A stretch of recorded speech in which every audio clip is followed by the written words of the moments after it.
Amoy probinsya, amoy mahirap. Anak sa labas. Karapat-dapat bang umupo sa itaas? Sa buong buhay ko, may nagawa ba akong mali? Noong bata pa ang kamahalan, pinag-isa niya ang 13 kaharian.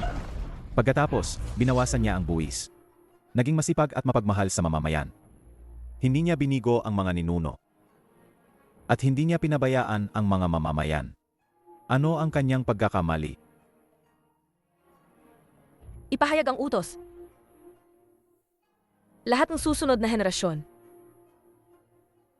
mula sa karaniwang tao hanggang sa mga opisyal, ay dapat sumunod sa prinsipyo ng pagmamahal sa mamamayan. Opo.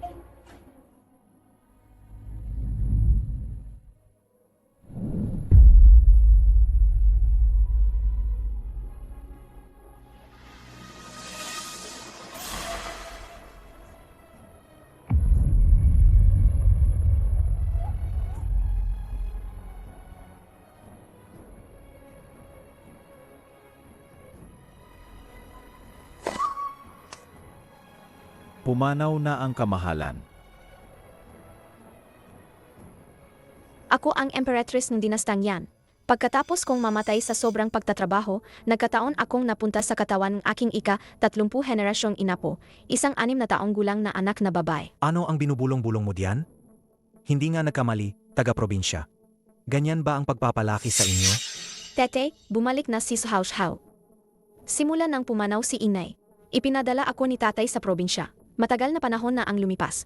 Kumusta po ang kalusugan ni tatay? Ay, maayos naman, maayos naman. Ito po ba ang aking madrasta? Noong dumating po kayo at si kuya, bata pa po si Hao. Nagtagal bago sa ipinadala sa probinsya. Sa wakas, nakilala na kita. Matagal ko nang gustong makita ka. Pero takot ang tatay mo na baka hindi mo ako magustuhan, kaya hindi niya ako pinayagang kunin ka. Ako rin ang may kasalanan. Natakot ako na baka hindi ka makasama sa amin.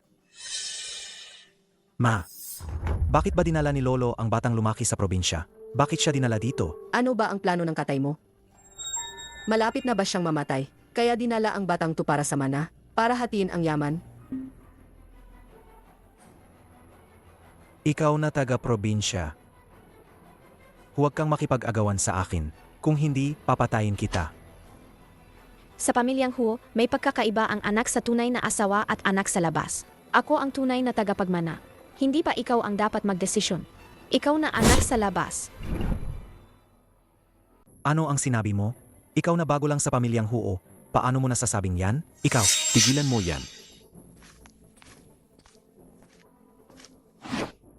Tatay, Lolo.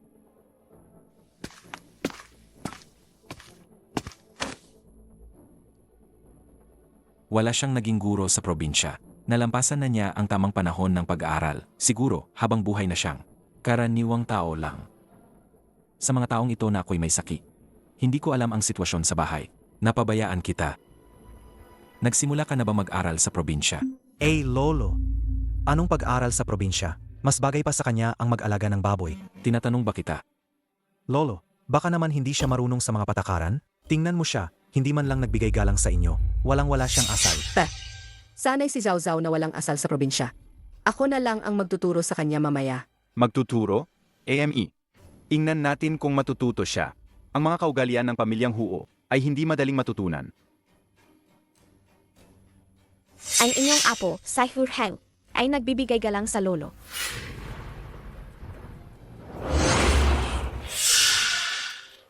Ito ang mahalikang kaugalian ng pamilyang Ho, ang dinastyang yan. Zhao, saan mo natutunan yan? Saan pa ba? Sa Ti lang yan, sigurado. Manahimik ka. Ang pamilyang Ho ay mga inapo ng mahalikang pamilya ng dinastyang yan. Ang librong ito ay kailangan talagang basahin. Noong kasing edad ni Zhao si Yiran, nagsimula na siyang mag-aral ng 4 na wika. Nag-aral na rin siguro si Zhao, di ba? Magadayuhan lang ang nag-aral ng wika natin. Bakit pa kami ang mag-aral ng ibang wika? Ay naku, Lolo, sinabi ko na nga sa inyo. Isa siyang walang alam na bata mula sa probinsya. Huwag niyo na po siyang tanungin. Ang kapal ng mukha ng batang ito. Siguro nga ay nasira siya sa probinsya. Siguro takot lang si Zhao Zhao na mapagalitan. Kaya nagdadahilan lang siya. Pa, huwag po kayong magalit. Nag-aral ka naman ng pinyin, di ba? Changping, Opo, maghanap ka ng guro para sa kanya. opo. Lolo, binabasa niyo po ang 6 na klasikong yan? Kilala mo ang aklat na ito.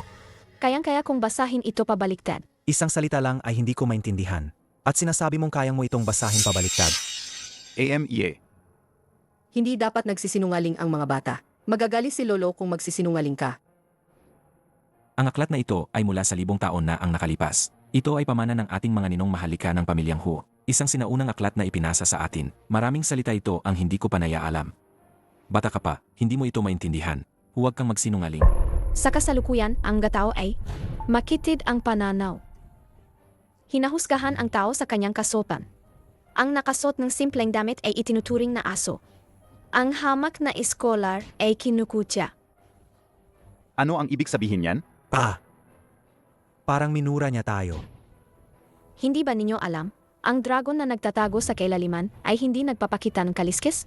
Ang phoenix na dumapo sa puno ay pansamantalang itinatago ang pakpak? Manahimik ka. Tama lahat. Lahat ay tama. Ang mga salitang hindi ko maintindihan. Iyon pala ang ibig sabihin.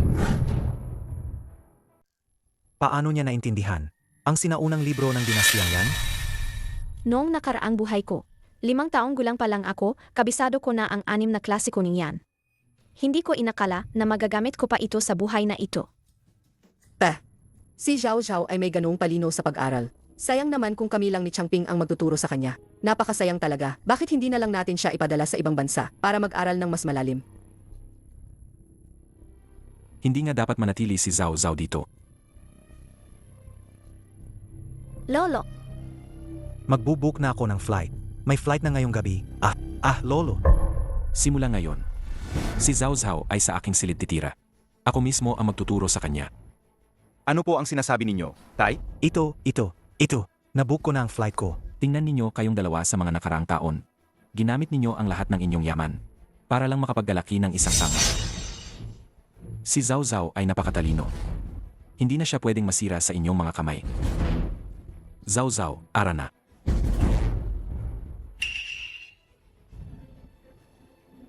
Lolo, anong nangyayari sa'yo? Lolo! Mahina at magulo ang pulso. Hindi magandang ito ay isang malubhang sakit. Bilisan ninyo, tawagin ang doktor. Tatawag ako sa 120. Hello, 120 ba ito? May nangangailangan ng emergency dito. May nangangailangan ng emergency dito. Ha? Ano? Kailangan ninyo ng 1 oras para makayating.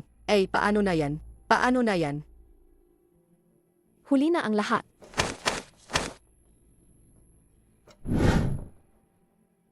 Anong ginawa mo? Aba, Huzaw, gusto mong patayin ang matanda? Bilisan ninyo, dakpin siya. Tigil. Anong nangyari? Lolo, si Zhao Zhao. Tinuro niya ang ilang acupuncture points mo. Kaya ka nagsuka ng dugo. Siya, gusto kanyang saktan. Nililigtas ko si Lolo. May bara sa baga ni Lolo. Para meligtas siya. Kailangan kong pansamantalang buksan ang daluyan ng dugo para lumabas ang namong dugo. Totoo, gumaan ang kakiramdam ko. Talagang henyo si Zhao Zhao. Marunong pa siyang manggamot. Kaunting kaalaman lang po. Ay naku, pa, mabutit maayos ka lang. Kanina, takot na takot kami. Ay naku, Lolo, kailangan mo nang magpahingang gayon. Sasama si Zhao Zhao sa iyo sa loob para magpahinga. Sig. Tara na. konting-konti na lang. Ang ari-arian ng pamilyang Hu ay magiging atin na. Ikaw na bruha ka, ipapaalis kita rito.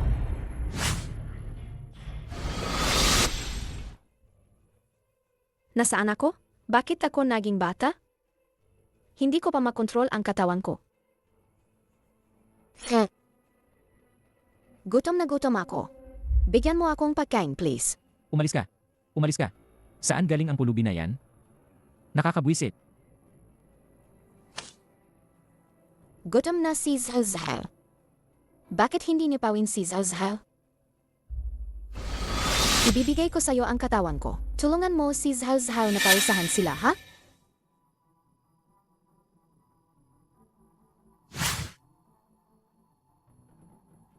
Zhao Zhao, huwag kang mag-alala. Ang lahat ng utang nila sa'yo, babawin ko para sa'yo. Bini-bini, malapit na magsimula ang class. Pumunta na po kayo sa silid-aralan. Alam ko na.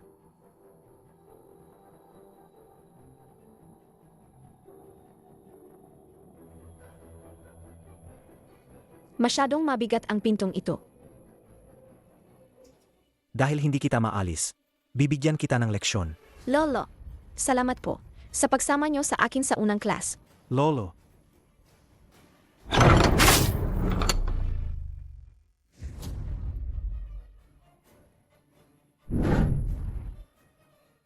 Kuya, hindi ba ito ang tinatawag na nagbuhat ng sariling bato para ipukpok sa sariling ulo? hindi ka ba naniniwala na papatayin kita? Kung may nangyari sa aking gayon, ano kaya ang isipin ni Lolo? Emie, huwag mong isipin na mahalaga ka kay Lolo. Bata ka lang. Hindi ka nga niya isinama sa Chiangcheng Association bukas, di ba? Ayaw lang niyang ipaalam ang pagkatao mo. Emie, tinawag ka lang ng mga katulong na binibini, seryoso mo na agad ang sarili mo. Asosasyon ng Huiyangcheng. Batang Ginong Hu.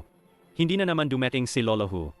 Alam mo naman, ang ugali ng tatay ko, kung ayaw niyang pumunta, kahit pa ang chief executive ng Chiangcheng, hindi siya mapipilit. Dumating si Lolo Ho kasama ang panganay na dalaga ng pamilyang Ho.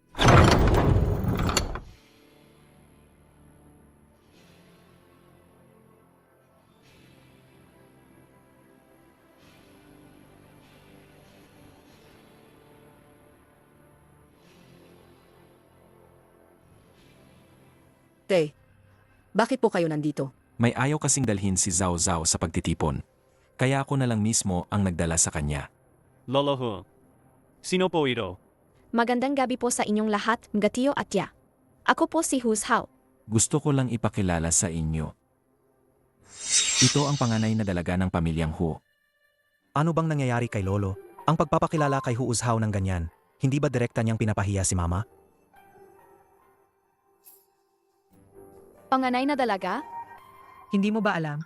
Ang panganay na dalagang ito ay anak ng batang Ginoong Huo sa una niyang asawa. Ang kasalukuyang ginang Huo, siya ay pangalawang asawa lang. Anak ng unang asawa?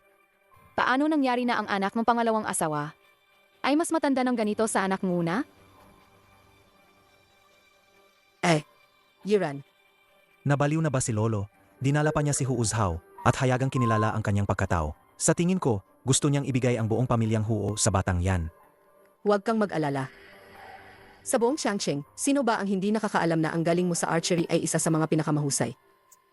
Mamaya, sa archery competition, ipakita mo ang galing mo. Ipakita mo kay Lolo.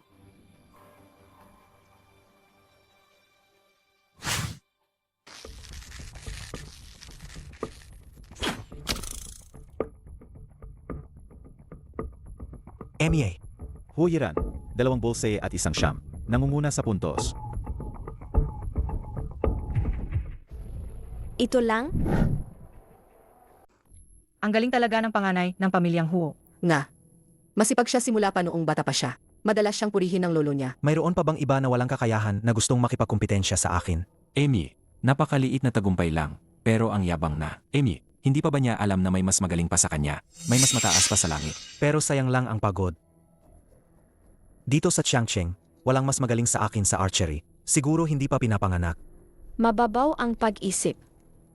Marunong din palang magpana si Zhao Zhao. Bakit hindi ka sumali sa paligsahan? Ang kuya mo kasi, sobrang mayabang. Kailangan mayroong magpapakumbaba sa kanya. Ang pamilyang Huo ay isa sa labas. Kung manalo si kuya, panalo ang pamilyang Huo. Kung hahaminin ko si kuyang gayon, parang sinisira ko ang pangalan ng pamilyang Huo. Hindi gagayin yan ni Zhao Zhao. Mabuting bata. Ang bata pa, pero marunong nang umintindi. Kung hindi kaya, di huwag. Ang dami pang arte. Ang sinabi niyang Master Ho ay masyadong mayabang. Ina-ina, mukhang hindi ko na kailangang ako mismo ang magpapakumbaba kay kuya. Ito si. Ang young master ni group mula sa Jingcheng. Siya yung walang ginawang matino, kundi kumain, uminom at magsaya at laging gusto maging numero 1 sa lahat ng kalokohan. Si Wenjing. E-group ng Jingcheng. Sino ka ba? Para hamunin din ako. Siyempre, nandito ako para talunin ka. Mula nang ipanganak ako, si Wenjing. Wala pang sinuman, nangahas kang tawagin ang sarili mong pinakamahusay sa harap ko. Talunin mo ako, Sed. Ngayon, kung matatalo mo ako, ang pangalan kong Huuyiran ay isusulat ko ng pabaliktad. Hindi na kailangan yan. Pero, dapat may premyo ang laban, di ba? Oy! Huyong Master, maganda yung jade pendant sa league mo. Bakit? Huyong Master, hindi ka ba kumpiyansa sa kakayahan mo? Natakot ka. AMEA. Walang kwenta, walang kwenta. Pumapayag ako. Walang kwentang anak.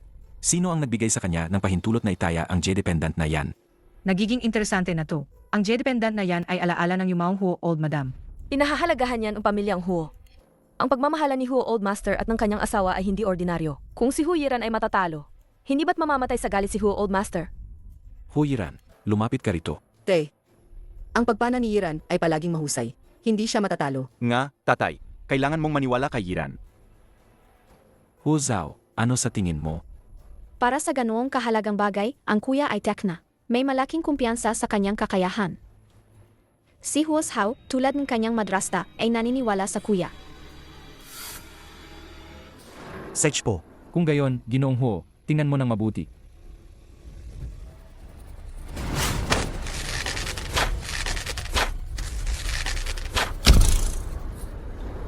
Tatlong bullseye. Panalo si Wenjing. Haha.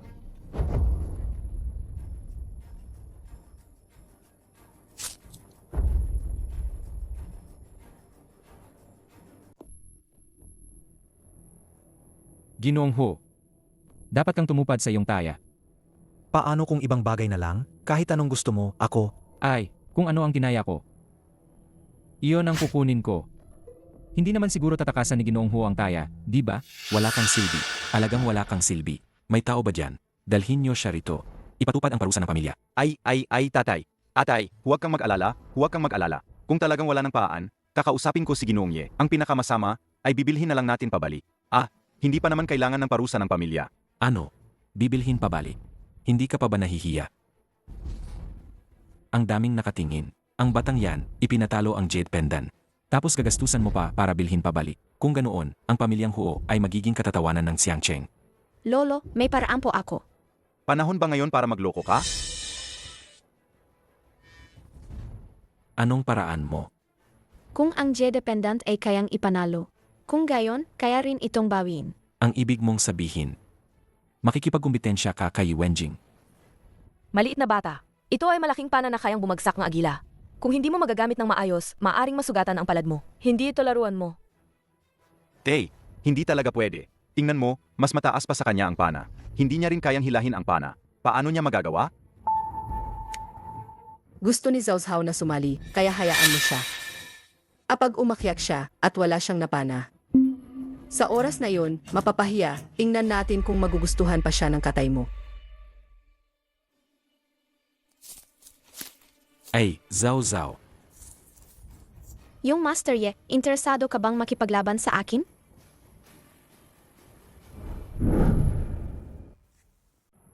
Maliit na bata. Wala na bang iba sa pamilya ninyong Huo? Kailangan ta bang isang maliit na babae ang sumagi? Ang bayani ay hindi tinatanong ang pinagmulan. Ano ang kinalaman ng edad sa kompetisyon? Kung matalo ka, huwag kang iyak ha. Bakit hindi ka pa bumaba? Hindi ito lugar para magloko ka. Nandito ako para tulungan si Lolo na may balik ang Jade Pendant. Oh, kaya pala, gusto mo ito. Ay, hindi na kailangan ng ganoong kahira. Sabihin mo lang na, si Huyiran ay walang kwenta. Ibibigay ko ito sa iyo, okay ba? Si Huoyiran ay talagang walang kwenta. Ikaw, Pero gagamitin ko ang aking kakayahan para may balik ang Jade Pendant. nakakita ka na ba ng pana at busog dati? Ha? Archery ito, hindi tirador. Gusto mo pa bang ipahiya ang pamilyang Huo? Hindi pa ba sapat ang kahihiyan mo?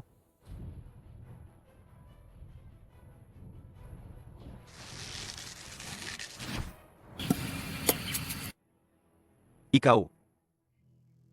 Ay, tatay, tingnan mo kung paano siya nagpapahiya. Hindi pa sanay sa lakas ng katawang ito. Munting kapatid, basta matamaan mo lang ang target. Panalo ka na sa kuya. Sige na.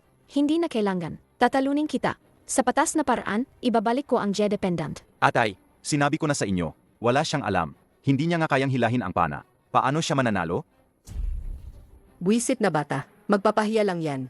Kuya, ginamit ko ang ninuno ng pamilya ninyong Huo, ang flow arrow na inimbento ni Ho Zhao. Sa buong mundo, ako lang ang nakakaalam ng teknik na ito.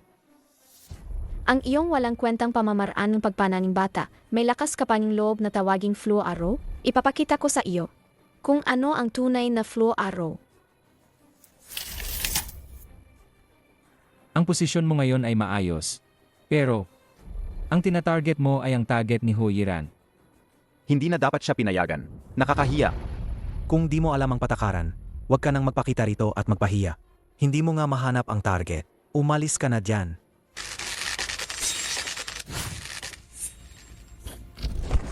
Wow!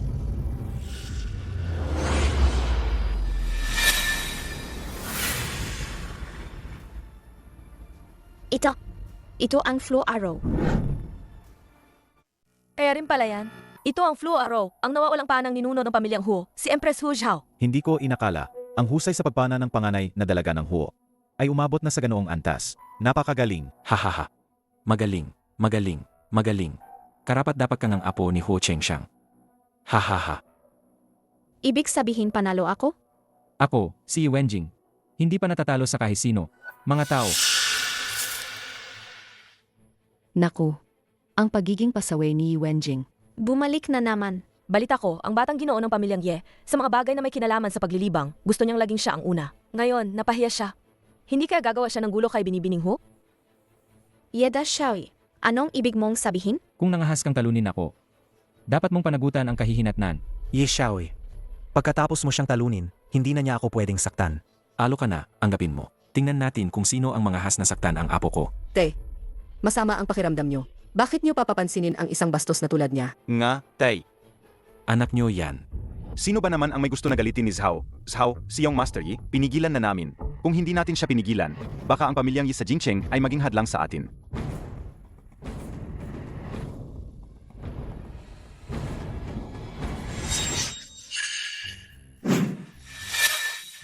Guro, anggapin nyo ang paggalang ng inyong estudyante.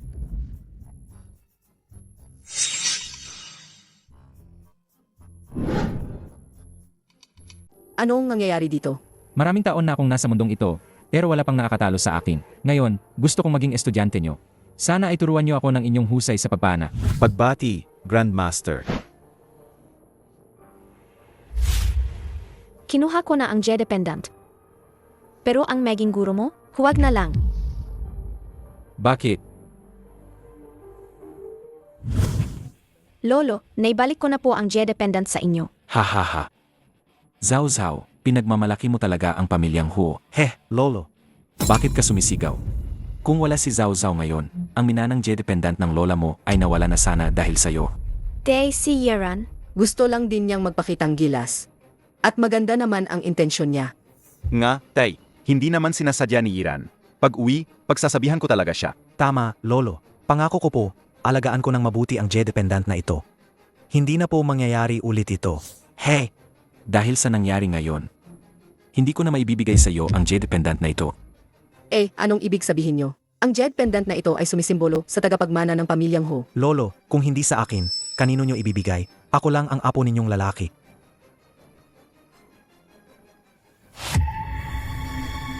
Simula ngayon, ang Jade pendant na ito ay kay Zhao Zhao na. Hahaha. Nagpapasalamat po si Zhao Zhao, Lolo. Bakit siya? Ibinigay ito sa akin ng lola ko. Akin ito. Hoy, Paano mo nilalapastangan ang aming guro? anong ginagawa nyo? Anong ginagawa ninyo? Paano nyo gagalawin ang panganay na binata ng pamilyang Ho? Si Zhao Zhao ang aking guro. Magkakita kayo ng respeto. Sino ang guro mo? Umalis ka. Nakakahiya. Young Master Yi. Nakakahiya ang nangyari ngayon. Lolo, bakit ka pa nagpapakapormal sa kanya?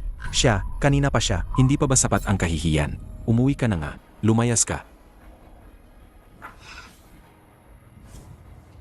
Bakit ka sumusunod sa akin? Siyempre, kailangan ihatid ng alagad ang kanyang guro pa uwi. Gusto mo bang maging alagad ko? Kung gayon, huwag kang sumunod dito. Sage, narinig mo ba? Narinig ko po. Susundin ko po ang turo ng aking guro. Nabaliw na ba sa?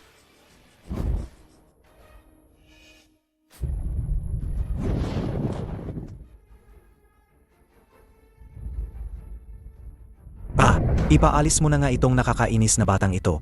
Kahit saan sa probinsya, itapon mo na lang. Ang batang babae at batang lalaki ay napakabata pa. Kung ipadala sa probinsya, baka hindi na mabuhay. Wala akong pakialam. Wala akong pakialam. Sa bahay na ito, kung nandoon siya, wala ako. Kung nandoon ako, wala siya. Kayo ang pumili. Ito. Ay, wala akong pakialam. Wala akong pakialam. Isang batang walang ina. Kung mamatay, mamatay. Ano ba yan?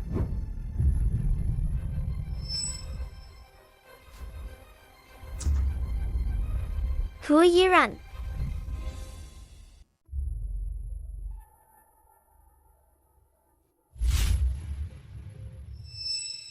Ang J-dependent na ito ay talagang magandang bagay. Kung ako yan, hindi ko yan ipatalo sa iba. Isang walang pinag-aralan, walang ina. Binibigyan na kita ng mukha. Paano mo ako kausapin ng ganyan? Ako ang lehitimong anak na babaeng pamilyang Hu. Dapat mong bigyang pansin ang paraan ng pakikipag-usap mo sa akin, ang iyong saloobin. Amy, anong lehitimong anak? Sa tingin ko, isa ka lang ligaw na bata mula sa probinsya. Ang aking ina ay pinakasalan ng aking ama ng formal sa pamilyang Hu. Sis Hulan ay isa lamang kabit na ginawang asawa. Ikaw, Bukod pa rito, ibinigay sa akin ni Lolo ang J-dependent. Ibig sabihin, gusto niya akong pumasok sa pamilyang Hu. Manahimik ka. aray. Aray kuya, masakit. Huwag mong saktan si Hao. Hindi.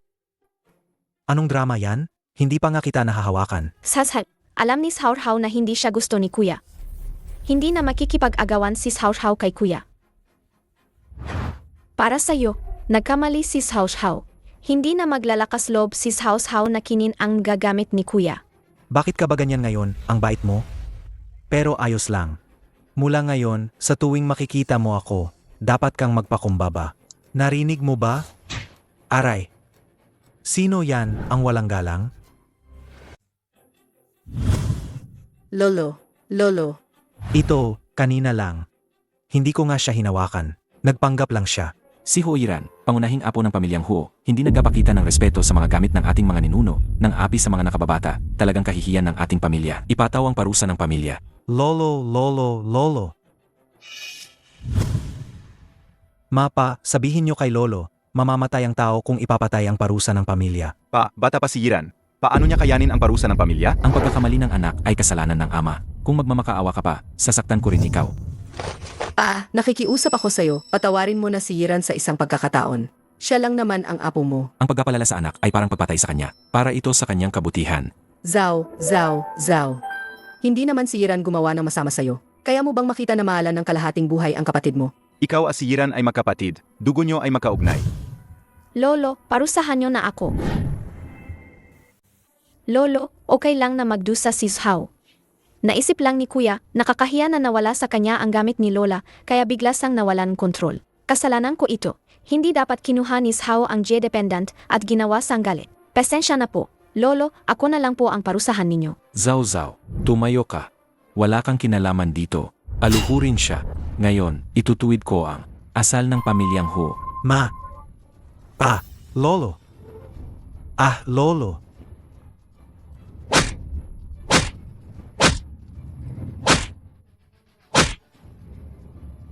Tigilan nyo yan. Huwag na kayong magsalita. Ang pag-ugali ni Huo Yiran ay mapangahas. Walang respeto sa matatanda.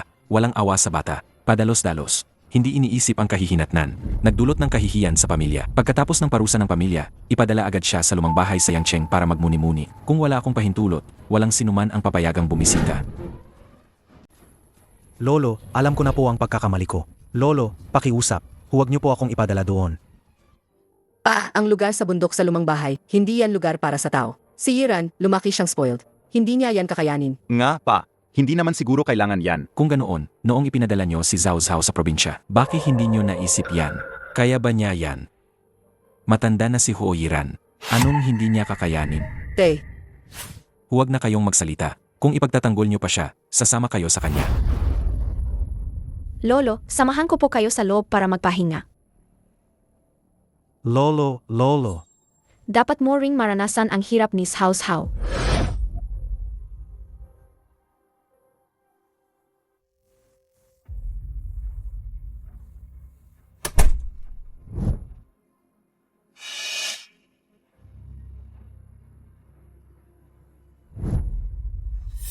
Sino kaya ang susunod?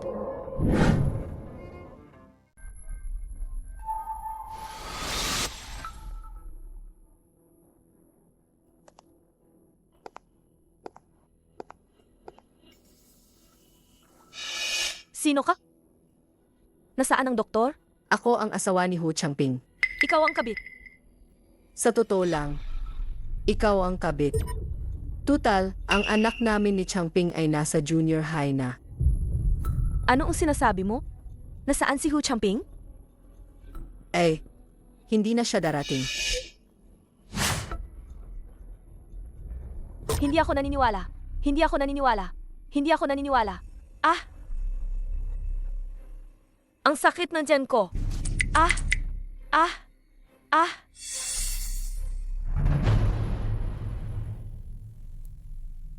Kaya pala, ang ina ni House How ay namatay dahil sa mga salita ni Sulan. Bini-bini, bakit na naman kayo nag-aral magdamag? May class pa kayo na inayos ni Ginang ngayon. Gusto niyo po bang ipa-absent ko kayo? Anong klase ang inayos ng aking ina-inahan? Class sa instrumento po. Malapit na ang kaarawan ni Lolo, di ba? Ang mga anak ng pamilyang Ho, pati na rin ang mga kamag-anak, kailangan magpakita ng talento para batiin si Lolo. Si Madam ang laging nag-ayos ng mga ito. Hindi na kailangan magpaalam. Pupunta na ako agad.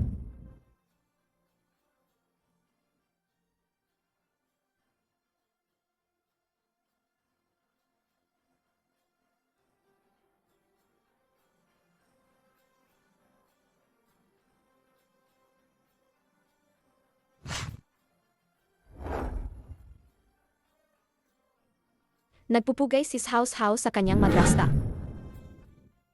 Nandito na pala si Zhao Zhao. Halika, umupo ka at magpahinga. Ang aga-aga pa, pinapunta ka na rito. Inaantok ka siguro, no? Ang mga batang kasing edad mo, gustong-gusto matulog ng matagal. Hindi na po kailangan. Mas mabuti po kung magsanay na si House How agad, para hindi po maantala ang mahalagang bagay. Napakatalino ni Zhao Zhao. Siguradong matututo ka agad. Ayos lang yan. Maglaro ka muna sandali, ha? Mamaya na tayo mag-aral. Hindi pa huli. Gusto kong matuto. Sino nagsabi sa iyong hawakan yan? Ah. Natatakot lang ako na baka hindi mo alam ang tamang paghawak at masaktan mo ang kamay mo. Dati, hindi ka pa nakapag-aal ng gusheng, di ba? Siyempre hindi. Kailan pa nagkaroon ng oras si House How para matuto ng mga instrumentong ito? Ayos lang. Ang gusheng na ito, napakadali lang. Ikaw palaga, mabilis matuto. Ang tagal mo ng gising, siguro pagod ka na, no? Bakit hindi ka na lang bumalik sa pagtulog? Kung gayon, magpapaalam na si House How.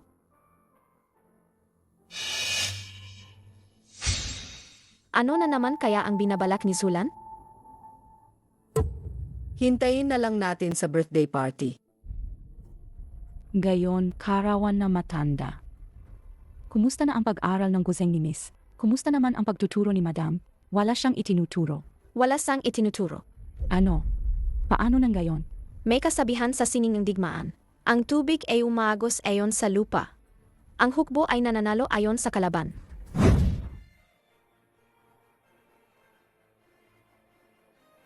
Binabati ko si MR Hu ng maligayang kaarawan, mahabang buhay at kasaganaan. Mahabang buhay. Salamat.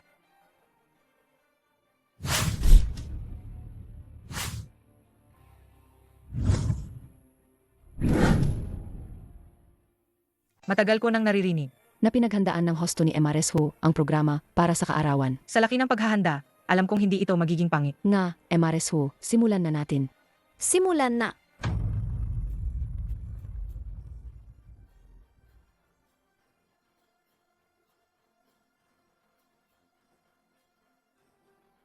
Ang bilis ng ritmo ng kanta. Ang galing. Malamang daan-daang beses niyang inensayo yon. Kaya naging napakagandang piyesa. Si MRS Ho, sa pagnanais na humaba ang buhay ni Elde Ho, talagang pinaghandaan niya ito.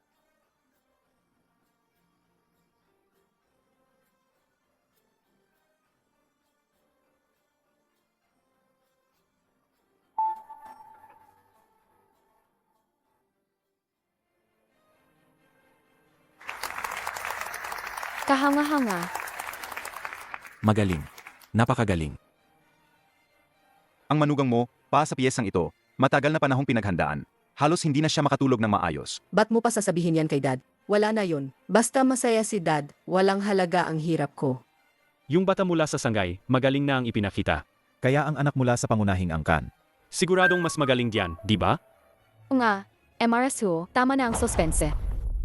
Daddy, itong si Iran lang ang nag-perform para sa kaarawan ni Tatay. Ngayong taon. Dad, baka pwedeng, papuntahin na lang dito si Iran? Sabi niya gusto ka lang talaga niyang batiin.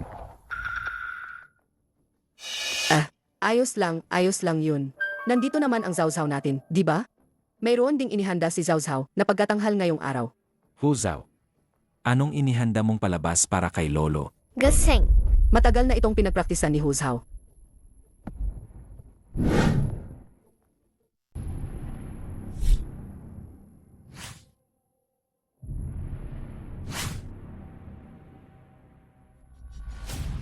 Ang mga bata sa collateral branch ay nagpe-perform ng napakagandang kanta. Pero sa main branch, Guzheng lang ang ipapalabas? Hindi ba't nakakahiya yan? Matagal ko nang naririnig na napakatalinong apong pamilyang Huo. Siguro ay tutugtugin niya ang isang napakahirap na piyesa. Zaulan. Anong piyesa ang ipapalabas ni Huo Zhao? Ang piyesa na ipapalabas ni Huzhaw ay Twinkle, Twinkle Little Star. Narinig ko na ang apo ng pamilyang Huo ay isang child prodigy. Isang buwan na siyang nag-ensayo, pero Twinkle, Twinkle Little Star lang ang kaya niyang tugtugin. Ang mga bata sa collateral branch ay natuto ng napakahirap na piyesa. Pero ang main branch, isang simpleng pambatang kanta lang ang ipapalabas? Napakababa naman ang kalidad niyan. Hoy! Anong nangyayari sa'yo? Ang tagal mo na natuturo. Pero Twinkle, Twinkle Little Star lang ang naituro mo? Ako! Ginang Huo, ang makapag-ensayong ganito kaperpektong piyesa paano naman hindi marunong magturong bata? Kanino ba talaga ang problema? Hindi pa sigurado. Tama. Hindi pipili si Ginang Ho ng ganito kasimpleng kanta para ipahiya ang sarili niya. Siguradong yung nasa entablado. Ang pagbati sa karawan ay tungkol sa intensyon. Basta pinag-aralan ng buong puso, ayos na.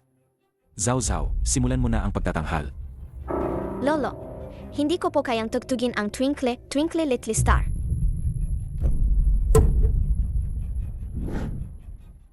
Akala ko, ang pagtugtog ng Twinkle, Twinkle Little Star ay sapat na para mapahiya. Gayon, hindi pa pala niya natutunan ang Twinkle, Twinkle Little Star. Nga, medyo hindi na yata tama yan. Zawzaw, hindi ba kahapon magaling ka naman mag-ensayo? Bakit ngayon hindi mo na kaya? Hindi pa po naririnig ni Hao ang kantang ito. Hindi ko po talaga kayang tugtugin. Anong nangyayari, Zaulan? Tay, hindi ko po talaga kayang turuan si Zawzaw. Kung may sasabihin ka, sabihin mo ng maayos. Hindi naman hindi nakakaintindi si tatay. Si Zawzaw, simula nang mag-aral siya. Pabago-bago ang kanyang pag-aral. Dahil kailangan niyang gumising ng maaga para magpiano. Hindi pa nga nagsisimulang mag-aral, sabi niya, inaantok na raw siya at gusto pang matulog. Hindi ko talaga siya napigilan. Ah, dito pala ako hihintayin. Hindi ganoong bata si Zhao Zhao. Lolo Ho, sa tingin ko, hindi mo talaga kilala ang batang yan. Pakinggan mo nga ang sinabi niya kanina. Hindi raw niya alam? Paano nangyari yon? Aling bata ang hindi nakarinig ng Twinkle, Twinkle Little Star? Nagsisinungaling siya. Gusto niyang isisi kay Madam Huo na hindi siya tinuruan, di ba? Manugang, pinilit kong turuan ang manugang ko at kaunti lang ang natutunan niya. Hanggang kahapon, halos natutunan na niya ang Twinkle, Twinkle Little Star. Siguradong siya mismo ang hindi nakatanda kung paano tugtugin. Nang umakyat sa entablado, natakot siyang pagalitan ni Lolo Huo, kaya gusto niyang maghugas kamay. Sa murang edad, napakaraming palililang na. Te, kasalanan ko po lahat. Huwag niyo pong sisihin si Zawzaw. Lahat ng miyembro ng ating pamilya, mula bata hanggang matanda, ay dapat mag-aral at pagbutihin ang sarili. Hindi dapat maging tamad o pabaya. Zhao Zhao, pagkatapos ng salusalo, kopyahin mo ang mga tuntunin ng pamilya ng 10 beses. Alam mo ba ang iyong pagkakamali? Tumanggi si Hao na maparusahan. Pa, tingnan niyo po, tingnan niyo. Sinagot-sagot ka na niya. Pati ang salita ni Lolo Huo, nilalabag niya. Ang batang yan, napakawalang galang. Wala talagang pinag-alalan. Bakit ka tumatanggi? Hindi pa po talaga narinig ni Hao ang kantang yan. Pero may iba pa pong kanta na kayang tugtugin si Hao. Hindi nga marunong tumugtog ng Twinkle, Twinkle Little Star. Anong kanta pa ang kaya niyang tugtugin? Kaya pong tagtugin ni House How ang Shadow of the Crane in the Cold Pond. Ang ibig mong sabihin, ang nawawalang obra ni Empress Huo Zhao, ang Shadow of the Crane in the Cold Pond. Ang Shadow of the Crane in the Cold Pond na yan, ginawa yan na Empress Hu Zhao noong bata pa siya, pagkatapos niyang pag-isahin ang 10 kaharian. Ayon sa alamat, ang buong kanta ay parang libu-libong kabalyero na sumisira sa nagyayalong ilog. Napakalakas ng dating. Hindi ba sinasabing ang kantang ito? Karamihan sa mga bahagi ay matagal nang nawala. At ilang piraso lang ang natira. Siya, isang bata lang. Paano niya matutugtog yan? Sabi ko na nga ba, nagmamayabang lang ang bata. Siguro narinig lang niya kung saan ang pangalan ng kanta. Gawa-gawa lang niya. Zhao Zhao, hindi masama ang hindi marunong.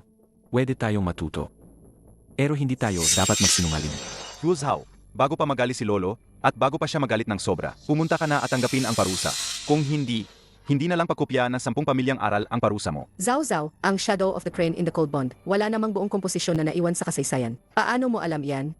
Kung gusto mong matuto, okay lang. Pwede kitang turuan ng ilang bahagi. Pero kailangan mo munang matutunan ang Twinkle Twinkle Little Star. Nagsinungaling ba ako? Malalaman ni Lolo kapag narinig niya. Kung marunong siyang tumugtog, parang si Huo Zhao ang nasa katawan niya. Baka lang talaga. Nagsinungaling pa ng malaki. At nag-isip pa kung paano ito itatago.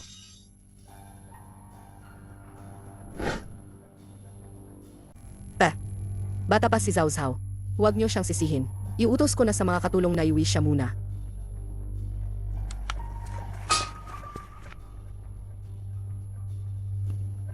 Salamat at may plano B ako.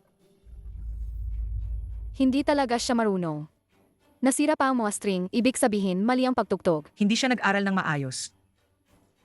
Hu Zhao, bumaba ka na at tanggapin ang parusa. Huwag kang magpakahiya.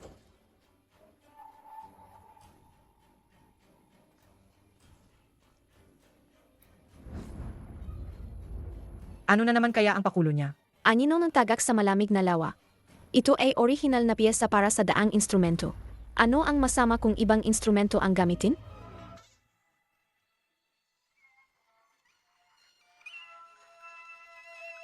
Ang simula, iyan ang aninong tagak sa malamig na lawa na narinig ko.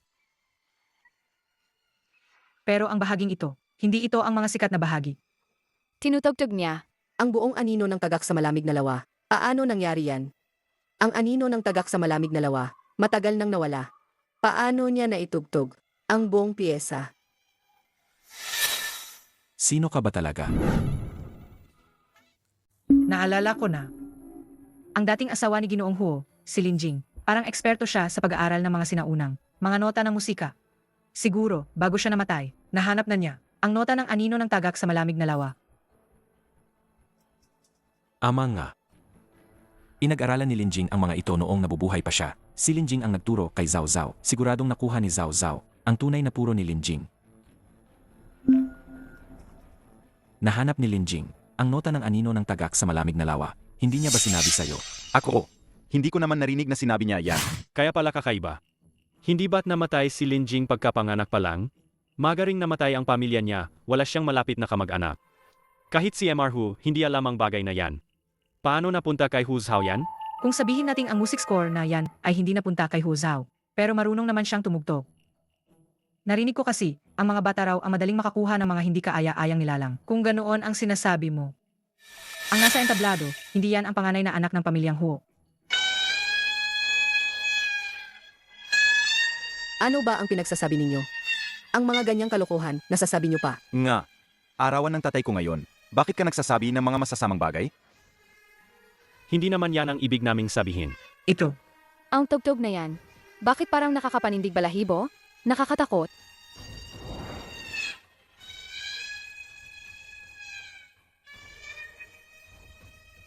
Zhao Zhao, anong nangyayari sa'yo?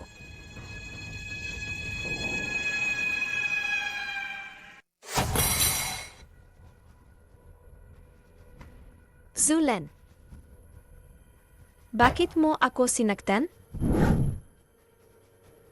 Anong ibig sabihin yan? Zhao Zhao, kaawan ng lolo ngayon. Huwag kang magunwari dito. Zulan. Hindi mo na ba ako nakikilala? Ako si Lingjing. Atay, si Lin Jing. Talaga siyang nabaliw. Sabi ko na nga ba may kakaiba dito. Sinapian siya ni Linjing. Pa, pakawalan niyo ako. Gusto kong umuwi. Walang alis. May nagkasala dito. Kung hindi siya aming gayon, walang sinuman sa inyo ang makakaalis. Sino ang nagkasala? May pinagmulan ang bawat galit at utang. Wala kaming kinalaman dito. Pakiusap, yung taong yan, lumabas na tumamin sa kasalanan. Huwag niyo kaming idamay. Sino ang sinasabi mong nagkasala? Sino? Sa Zaulan, napakasakit ng pagkamatay ko. Kukunin ko ang buhay niya.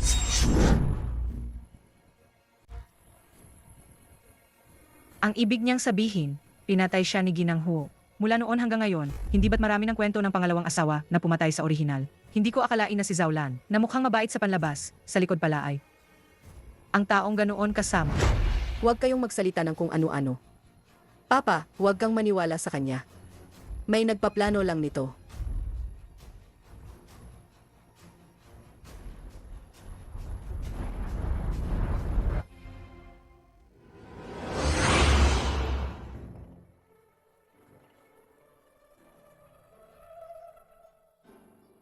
Ito ang paboritong kanta ni Linjing. Noong nabubuhay pa siya. Zulan, naalala mo pa ba ang ginawa mo? Sa kwarto ko noong araw na yon?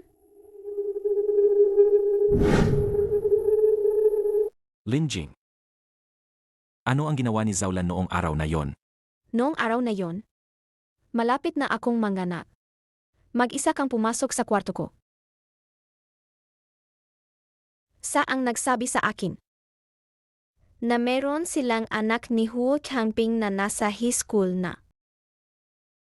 Mahina na ang katawan ng isang manganganak. Tapos bigla pang nakaranas ng ganoong stress. Mahirap talagang hindi magkaroon ng komplikasyon sa panganganak. Kahit sino pa man, Kapag nalaman niya, ang asawa niyang bagong kasal pa lang ay may ibang pamilya, tiyak na mababaliw. Ito. Wala sang kahihiyan na tawagin akong kabit. Direkta itong nagdulot ng matinding pagdurugo at pagkamatay ko sa panganganak. Sa ay isang mamamatay tao. Hindi ako. Pagkatapos niyang pumatay, siya ang pumalit. talagang nagplano sila para sa yaman at tumatay. Isumbong sa inspektor. Dapat silang arestuhin. Sabihin mo. Ikaw ba ang pumatay kay Linjing? Hindi ako. Wala siyang ebidensya. Bakit niya sasabihin ako ang gumawa? Paninira yan. Siya yan. Siguradong ang babaeng yan. Para makaganti sa akin. Kaya niya ginawa ang malaking palabas na ito. Para sirain ang reputasyon ko.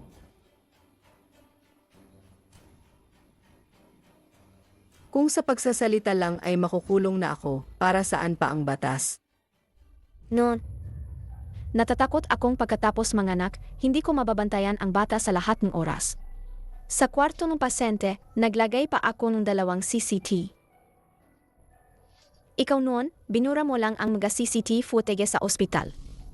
Pero hindi mo alam, may 2 pa akong kopyang footage dito. Ngayon, ang hawak ninyong lahat ay ang footage noon.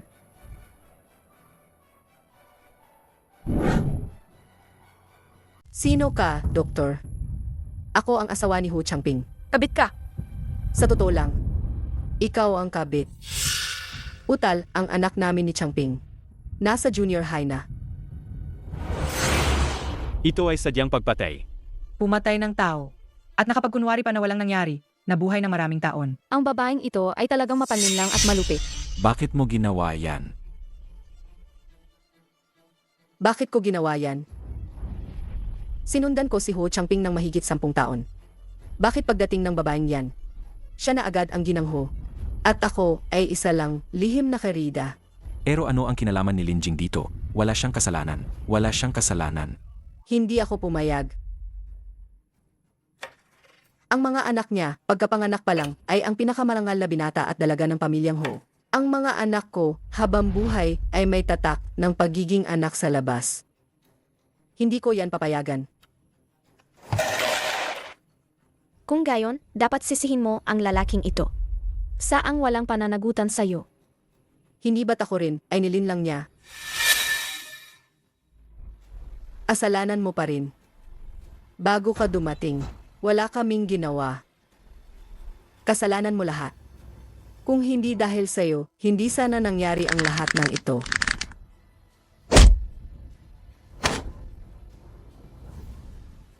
Hu Changping.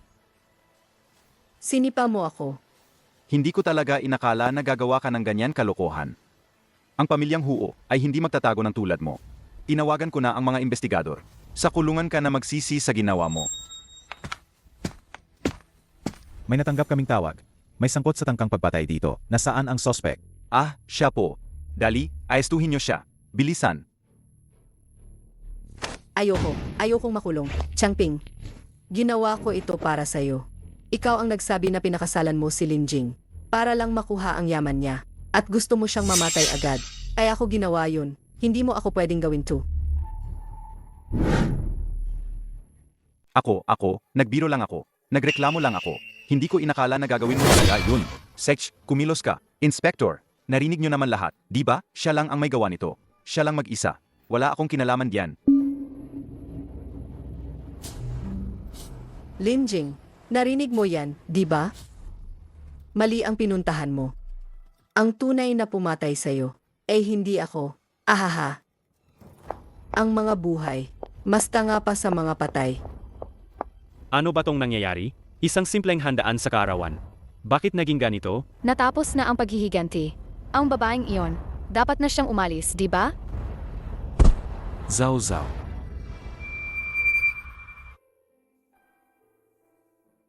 Zhao Zhao. Gising ka na. Kumusta ang pakiramdam mo? Lolo? Nasaan ako? Hindi ba't nagdiriwang tayo ng kaarawan mo? Anong nangyari? Wala. Nakahinga ako ng maluwag nang magising ka. Magkahinga ka ng mabuti. Alis na ako.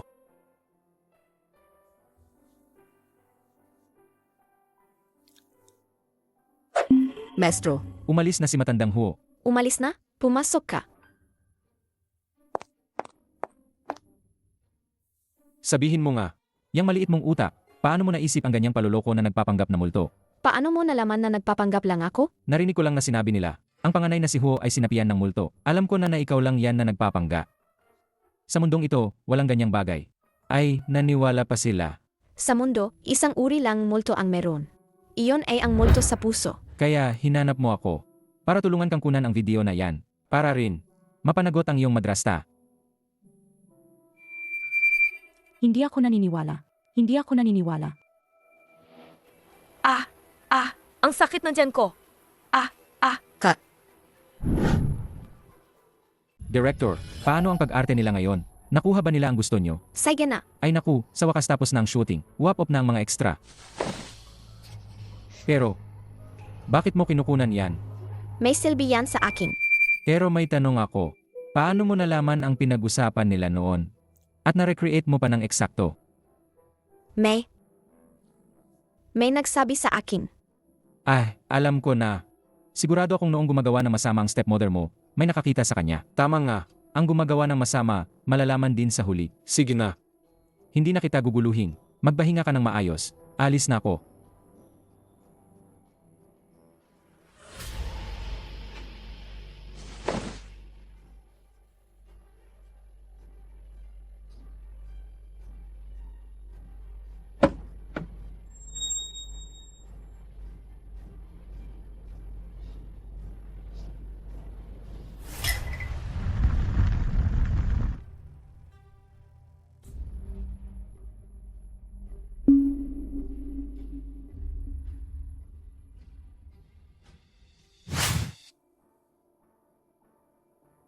Ang trahedya ng dalawang babae. Dahil sa iyo yan. Hindi ba't para sa Hu Corporation yan? Hindi yan dahilan. Noon, hirap ang kumpanya. Kung hindi ako nagpakasal kay Lin Jing, at walang pundo mula sa pamilya nila, matagal nang nalugi ang kumpanya natin. Kahit pa malugi ang Huo Corporation, hindi mo dapat ginawa ang ganyang kasuklam-suklam na bagay. Si Lin Jing, napakabait na dalaga. Ikaw ang pumatay sa kanya. Tay, huwag kang magalit, huwag ko.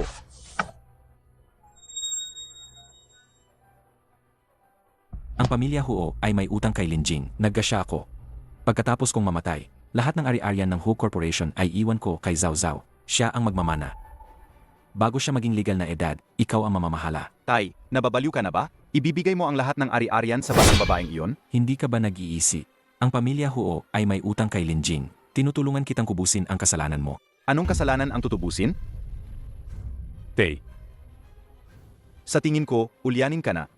Ha? Anong gagawin mo? Wala ka pa namang testamento.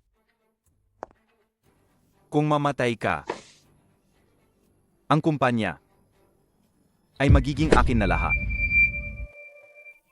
Akala ko, si Huo Champing ay isang walang silbing duwag lang. Sa tingin ko, sa ang ugat ng lahat. Bini-bini. Anong nangyari? Wala na si Lolo. Anong sinasabi mo? Atay, bakit mo ako iniwan?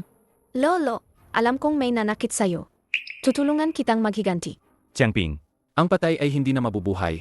Magpakatatag ka. Tama. Wala na si Lolo Huo. Ang kumpanya. Kailangan may pumalit. Kailangan mong magpakatatag. Tama kayo, kailangan ng kumpanya ng papalit. Pero sa kalagayan ko ngayon, wala talaga akong lakas para pamahalaan ang kumpanya. Mga kasama, lahat kayo ay board members. Pumili na lang kayo ng isang tao para mamahala sa kumpanya. Hindi pwede yan. Ang Hu Corporation ay itinayo ni Lolo Hu, ang kanyang imperyo. Ito ang kanyang pinaghirapan sa buong buhay niya. Kung hindi sa'yo, kanino pa? Kahit nabiglaan ang pagpanaw ni Lolo Huo, hindi siya nakapag-iwan ng testamento. Pero ikaw ang nag-iisang tagapagmana. Ito, alam naman natin Ang lahat. katotohanan, Kung ganoon, wala akong magagawa kundi tanggapin ang kumpanya. Sa hinaharap, kung mayroon man akong magawang mali, hinihiling ko sa inyong lahat. Sino ang nagsabing sa ang nag-isang tagapagmana? Ang isang pumatay sa lolo. Karapat dapat basang magmana ng kanyang ari-arian? Anong ibig mong sabihin? sino ito? Anak ko yan. Bata pa kasi, mahilig lang magsalita ng kung ano-ano. Pasensya na po kayo. Araw-araw kong kinukuha ang pulso ni lolo. Bagaman hindi maganda ang pulso niya, hindi siya dapat biglang namatay sa sakit. Malinaw na may nagmanipula. At bago namatay si lolo, salang ang nakita niya. Tumahimik ka. Anong lugar ba ito? Sumisigaw ka. Nagsasalita ng kung ano-ano. Hindi mo siguro gustong sabihin na si Young Master Ho nagpatay kay Grandpa Ho sa mundong ito. Saan naman makikita na ang anak ay pumatay sa sariling ama? Bata pa lang, nagmumura na lang. Hindi ako nagmumura. Pinatay talaga si Grandpa. Pwede kayong magpa-autopsy. Hu Zhao, pinakamahal ka ni Grandpa.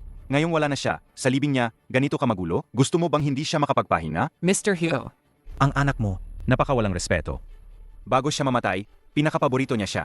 Sobra ang pampapalaki. Sayang lang ang pagmamahal. Bata, umalis ka diyan. huwag kang makahadlang. Sa trabaho ng mga matanda. Lawyer, dahil nandito na tayo, ipahayag mo na ang pagmamana ni Mr. Huo para maging payapa ang kaluluwa ni Grandpa Huo. Hindi siya pwedeng. Maging tagapagmana ng kumpanya. Kung hindi ang tatay mo ang magmamana. Ikaw pa ba? Sa tingin ko, ang mga sinabi niya kanina ay para lang agawin ang mana mula sa akin. Sa murang edad, ganoon nakalaki ang ambisyon. Kailangan itong turuan ng maayos sa hinaharap. Magkatuloy. Ako ang nagpapatunay dito. Ang ari-arian ng Fu Corporation ay formal na minana ni Fu Champing. Teka lang. Ang chairman ng Ho Corporation, nasaan siya? Ang gamot ninyo nakamamatay.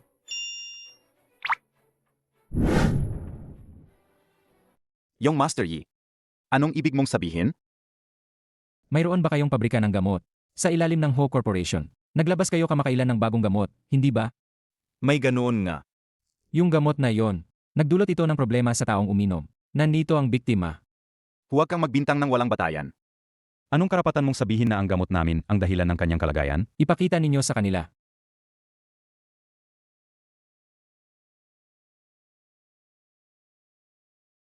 Ito ang kanyang pathological. Examination result. Sabi ng doktor, ganito na lang ang buhay ko. Hindi nagagaling. Yang si Ho. Hindi. Dapat tawagin na kitang si Ho. Hindi ka naman siguro tatakasan ng responsibilidad, di ba? Arui, Ang kapatid ng tiyahin ng asawa ng kapatid ng asawa ng tiyahin ko. Ang bayaw ng asawa niya. Bakit ang hirap ng buhay mo? Uminom ka na ng gamot ng Fu Corporation. Hindi ka gumaling. Tapos, ginawa ka pa nilang ganito. Mayon, gusto ng Fu Corporation na takasan ang pananagutan. Ano na lang ang gagawin natin? Hindi ba't sinabi ni tatay kanina na sa ang magmamana ng kumpanya? Gayon na may problema ang kumpanya at nagkakagulo na sa libing ni Lolo. Kaya ba yan ni tatay? Ayaw mo bang, peti si Lolo, hindi mapayapa kahit patay na? Manahimik ka. Kung gayon, magkano ang gusto ninyo? Ako ang magbabayad. Hindi. Hindi ito tungkol sa pera. Kung gayon, ano pa ang gusto mo? Kung kumalat ang balitang ito, ang presyo ng stock ng Ho Corporation, hindi lang basta bababa ng kaunti. Hindi ganoon kasimple. Sa panahong iyon, maaring maputol ang buong financial chain. Maaring bumagsak ang buong industriya. Posible ang lahat ng iyan. Ang ibig mong sabihin, Ang ibig kong sabihin, handa kong bilhin ang Ho Corporation sa pangalan ng E-Group sa 10% ng market value nito. Sa oras na iyon, kami na ng E-Group ang bahala sa problemang ito. Hindi na namin guguluhin ang isip mo, MR Ho. Sige, 10%. impossible. MA, syempre, iginagalang ko ang desisyon mo, MR Ho. Pero ngayon, kung pipiliin mong huwag ibenta sa akin, at kumalat ang balitang ito, kag nalugi ang Ho Corporation, kayong lahat ay magkakaroon ng malaking utang. Sa oras na iyon, huwag kayong magsisi sa desisyon ninyo ngayon. Magkautang. Hindi ito pwede. Changping, hindi ba sinabi mong kaya mong ayusin ito? Mag-isip kang paraan. Anong magagawa ko? Dalawa lang naman ang pagpipilian, di ba? Ibenta na ang Huo Corporation. Hindi ba si Lolo Huo? Ang negosyong ito ay bebenta na. Kung ganoon, si Lolo Huo ay hindi mapapanatag. Sa kabilang buhay, Kung hindi ibebenta, ano pa ang magagawa? Maliban kung may isang makapangyarihang Diyos na magpapagaling sa taong ito, Hindi ito pwedeng ibenta. Kaya kung pagalingin ang taong iyan. ay, Miss Huo, huwag ka nang magulo. Anong oras na ba ngayon? Malapit na mawala ang Huo Corporation. ang taong sinabing hindi na kayang gamutin ng mga doktor.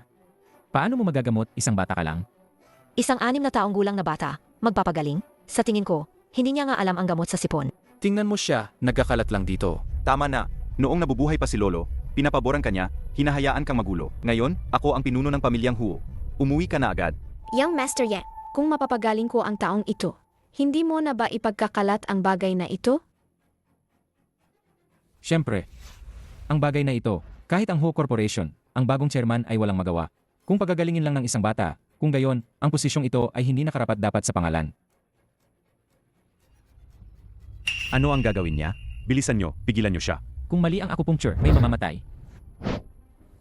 Ito ay isang pagkakataon. Kung ang panganay na binibini talagang mapatay niya ang taong ito, kung mamatay siya dahil sa maling paggamot, hindi ba? Kahit ang mga nangungunang eksperto ay walang magawa, pero ang isang bata ay kukuha lang ng karayom at sa 2 tusok ay gagaling na? Kalokohan. Tama. Kung ito ay gagaling, Ako, luluhod ako at tatawagin siyang ninuno. Stagnation ng ki at dugo, lason sa puso. Unahin ang pagpapabuting daloy, pagkatapos ay detoxify. Tingnan mo lang. Ang 3 tusok ang pinakamapanganib. Kung may mangyari sa 3 tusok, makakalabas tayo ng walang pinsala. Ayos na ako. Ang kapatid ng tiyahin ko sa tuhod, ang bayaw ng lalaki, sa wakas, gumaling ka na. Salamat sa mahusay na doktor. Grabe, ang galing naman. Talagang napagaling niya. Na, kung ganun, ang Ho Corporation ay malalampasan ng krisis. Paano nangyari na napagaling siya ni Miss Ho? Paano na ang plano kong bilhin ang kumpanya? Hindi dapat hinahayaan ang batang ito na may pambihirang talento na makialam. Ngayong naayos na ang problema, pwede nang umuwi si Young Master Yi. Teka lang, Bakit? ang aking ama ay walang kakayahan. Hindi niya kayang ayusin ang maliliit na bagay. Kung iwan sa kanya ang kumpanya, baka hindi rin ito magtagal. Mas mabuti ng maikli ang sakit kaysa mahaba. Hayaan na lang ang mangyari.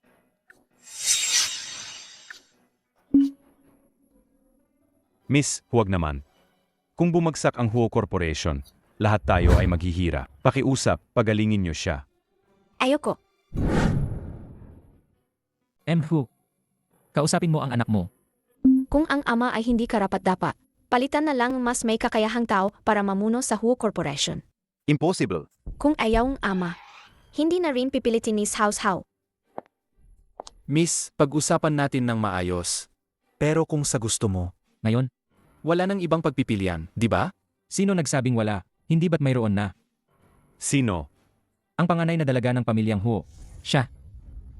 Siya, isang bata. Paano siya mamumuno sa Ho Corporation?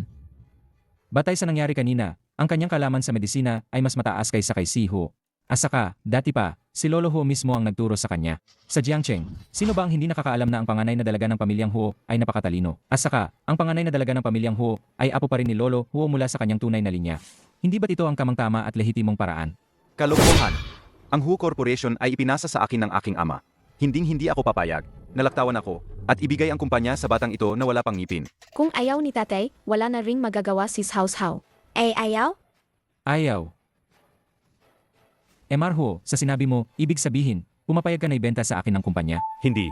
Pumapayag akong ang panganay na anak ang magmana ng kumpanya. Kailangan muna nating iligtas ang kumpanya. Tama siya. Pumapayag din ako. Ako rin. Ako.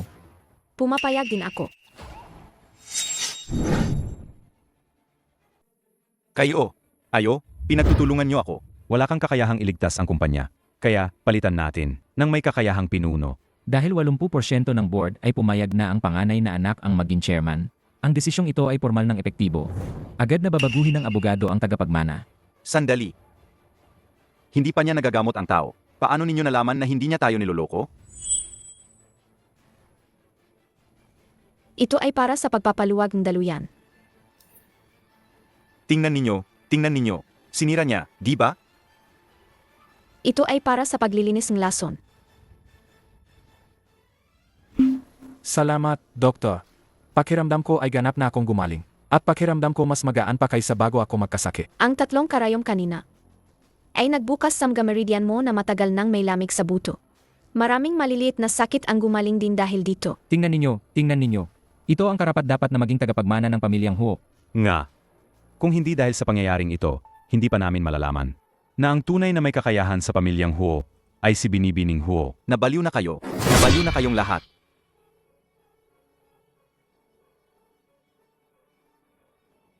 Hanggat nandito ako, hindi siya kailanman makapagmamana ng Hu Corporation. Naalala ko na, sa panahon ng panunungkulan ng chairman ng Hu Corporation, may isang business na veto power. Kanina, hindi pa siya opisyal na humalili sa Hu Corporation. Kung gayon, ako pa rin ang chairman ng Hu Corporation. Si Chairman Huo, sa 50 taon niya sa posisyon, hindi kailanman ginamit ang kanyang veto power. Sabi niya, hindi masira ang samahan. Ikaw, sa unang araw mo pa lang, ginamit mo na ang veto power mo. Anong pakialam ko sa patay na yan? Anong kinalaman niya sa akin? I-veto ko ang desisyon ninyo. Ako pa rin ang chairman ng Hu Corporation. Ako, ang patay na ito, ay didisiplinahin ka ng maayos.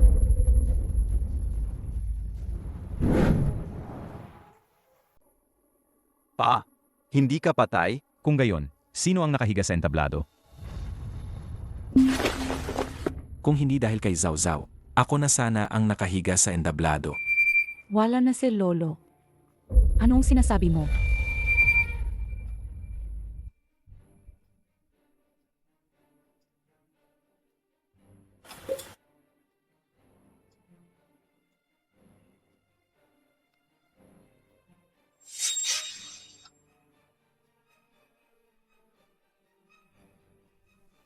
Ikaw na suwail na anak.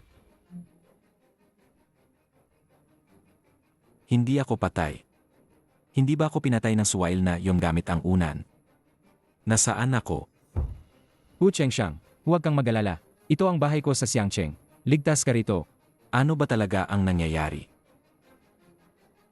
Lolo, sa barat gamot na ibinibigay ko sa iyo, may gamot na magpapamukha kang patay. Sa estado ng peking kamatayan, ang katawan mo ang pinakamabilis gumaling. Kaya tuwing uminom ka ng gamot ko, palagi akong nasa tabi mo. Pagdating ng oras, ibibigay ko sa iyo ang panlunas. Pero kanina, para lang makausap si Hu Changping, sinadya mong paalisin ako. Hindi ako nakapunta agad. Ibig sabihin, sakto na nasa estado ako ng peking kamatayan. Kaya inakala ng suwail na anak na iyon napatay na ako, dahil doon, nakaligtas ako. Hu Chengxiang, kung nakaligtas ka sa malaking kapahamakan, iyak na may magandang kapalaran kang naghihintay. Hindi ko akalain na sa loob ng mahigit 40 taon, naglalaki ako ng isang walang utang na loob. Ako mismo ang magpapakulong sa kanya. Ipapakulong ko siya. Ang diretsong pagpapakulong sa kanya ay masadong madali para sa kanya. Ang diretsong pagbagsak ay hindi masakit. Ang itaas ang isang tao ng mataas, tapos ibagsak, iyon ang masakit. Lolo, mayroon bang lihim ang Hu Corporation na hindi dapat malaman? Si Changping, para lang sa akin, ang ipinakita mo. Nagmamadaling naglabas ng gamot, pero ang gamot na iyon ay naging sanhi ng kapansanan ng isang tao. Sinusubukan kong ayusin ang lahat. Yung Master Ye, kailangan ko ang kooperasyon mo. Seg. Changping. Sa paningin mo, ang ama mo ay mas mababa pa sa shares ng Huo Corporation. Say Old Master Hu, buong buhay ay maangal. Paano ka nagkaroon ng Ugaling mas masahol pa sa hayop.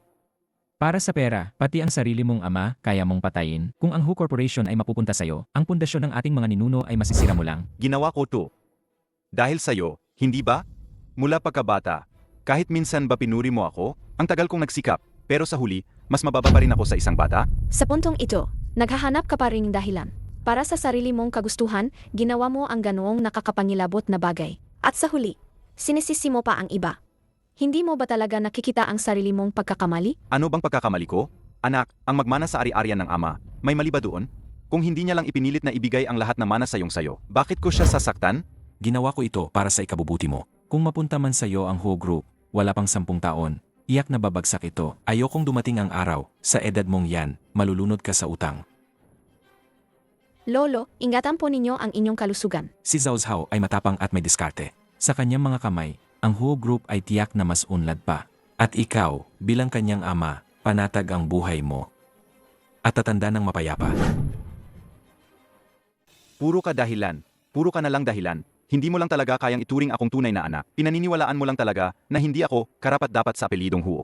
Ang pagmamahal ng magulang sa anak, ang malalim na pagpaplano.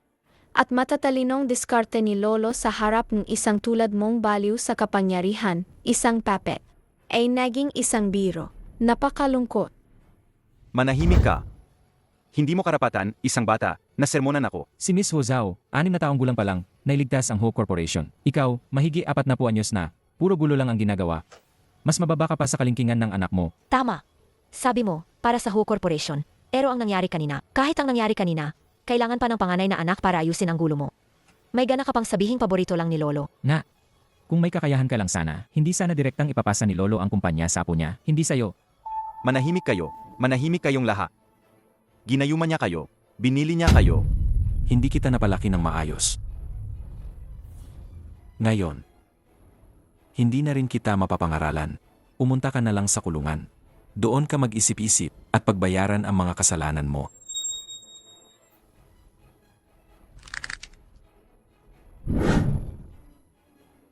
Huo Changping, sangkot ka sa tangkang pagpatay at pag-udyok ng pagpatay. Sumama ka sa amin. Ang sarili mong anak, ipapakulong mo. Ang galing mo naman. Ang taas na moralidad mo. Ha! Ha ha ha! Pero ngayon, nagsisisi ka na, di ba? Kung alam mo lang na magiging ganito ako. Sana hindi mo na lang ako ipinanganak, di ba? Maraming taon na ang nakalipas, ako at ang aking asawa. Ilang taon ng kasal, pero hindi pa rin kami magkaanak. Kaya kami ay pumunta sa templo ng Guanyin sa Nanshan para humiling ng anak. Ano ang gusto mong sabihin? Paglabas namin sa templo ng Guanyin, sa gilid ng daan, nakita namin ang isang sanggol na inabandona. Naisip namin ng aking asawa na ito ay bigay ng Guanyin sa amin. Tuwang-tuwa kami. Matandang hukluban, ano ang ibig mong sabihin? Naisip ng aking asawa na gusto niyang ang batang ito, 4 na panahon ng kagalakan, kapayapaan at kaligtasan. Kaya pinangalanan siyang Changping. Impossible. Ako ang Huo Corporation, ang ika-30 henerasyong lehitimong anak. Impossible. Hindi. Hindi maaari. Hula Oyazi?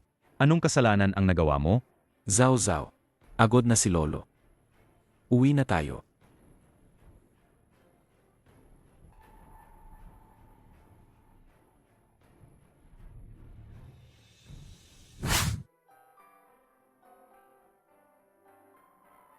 Guro, alis ka. May kailangan ka? Guro, nandito ako para mag-aalam. Babalik na ako sa Jingcheng. Maraming salamat, Binibining Huo, sa pagbibigay sa akin ng karapatan sa pakikipagtulungan sa maraming proyekto. Ngayon, ang mga magulang ko, sa tingin nila ay napakahusay ko. Gusto nila akong bumalik para magmana ng negosyo ng pamilya. Hindi mo kailangang magpasalamat sa akin. Nasa tao ang gawa. Hindi ba't ito ang layunin mo sa paglapit sa akin?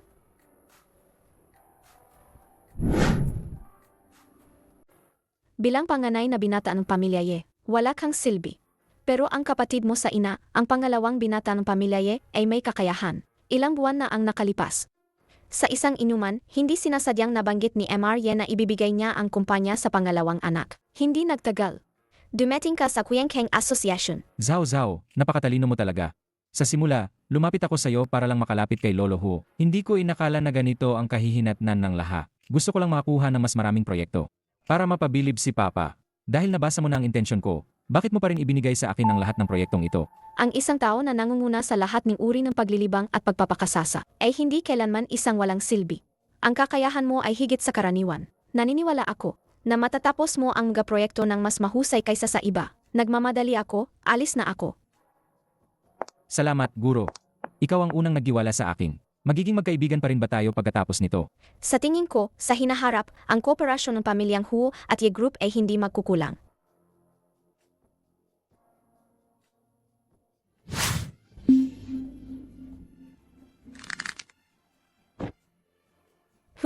Pinarusahan ko na sila para sa'yo. Mulang gayon, ako na ikaw. Ipamumuhay ko ang buhay na ito para sa'yo. Baliw, huwag kang tumakas. Ninakaw mo ang tinapay namin. Ikaw ang baliw.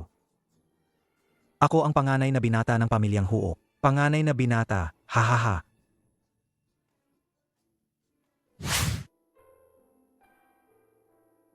Nandito na. Lolo, oras na para uminom kang gamot. Ilagay mo muna dyan.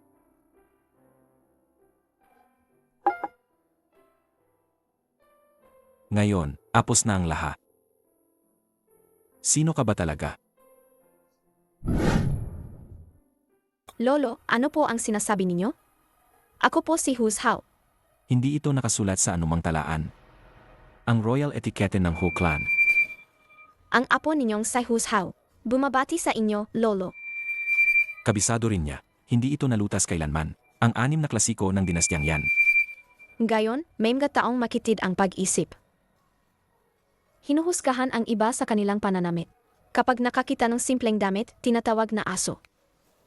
Kapag nakakita ng mahirap, tinatawanan na parang basura. Ano ang ibig sabihin yan? Parang minura niya tayo. Hindi ba nila alam na ang dragon na nakatago sa kailaliman? Hindi ipinapakita ang kanyang kaliskis? Ang phoenix na nakatira sa puno ng wutong, pansamantalang itinatago ang kanyang pakpak?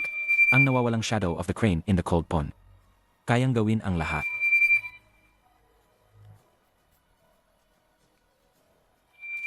Noong araw na yon sa libing, ang taong ginamot mo ay para lang makakuha ng pabor sa lahat ng mga direktor. Ginagawa mo yan para mapadali ang iyong pagmamana sa Huo Corporation, isang bata na ipinanganak at agad ipinadala sa probinsya.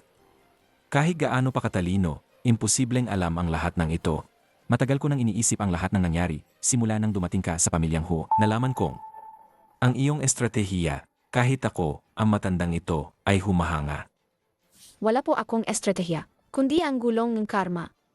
Ang masama ay may masamang kapalit. Kaya, sino ka ba talaga? Ako si Hu Heng, ang emperatris ng dinastang yan. Ano ang sinabi mo? Sa ika-48 taon ng Hua. Namatay ako dahil sa labis na pagtatrabaho. Nang magising ako, nasa katawan na ako ni Hao Hao. Nakita ko si Hao Hao na napabayaan sa probinsya. At namatay sa gutom. Walang kahihiyan akong pagkatapos niyang mamatay, sinakop mo ang kanyang katawan. At sumumpa ka na ipaghihiganti mo siya. Ama nga. Kaya pala may alam ka sa mga matagal nang nawawalang bagay. Kaya pala ang tapang at talino mo ay higit sa karaniwan.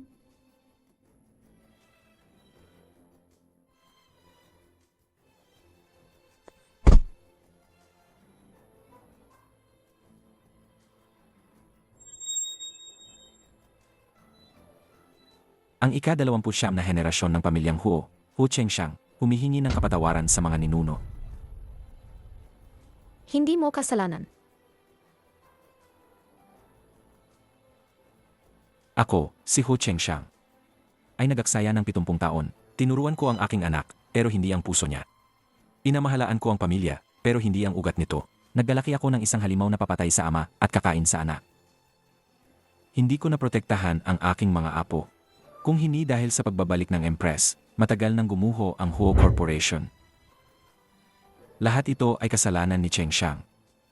Ikinahihiya ni Chengxiang ang mga ninuno ng Huo. Pakiusap, parusahan niyo ako, mga ninuno. Ang nakaraan ay hindi na mababago, ngunit ang hinaharap ay maaari pa ring habulin.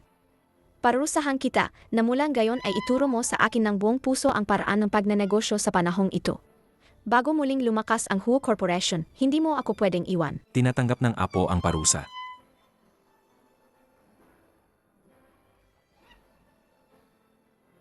Muling dumating ang kanyang panahon,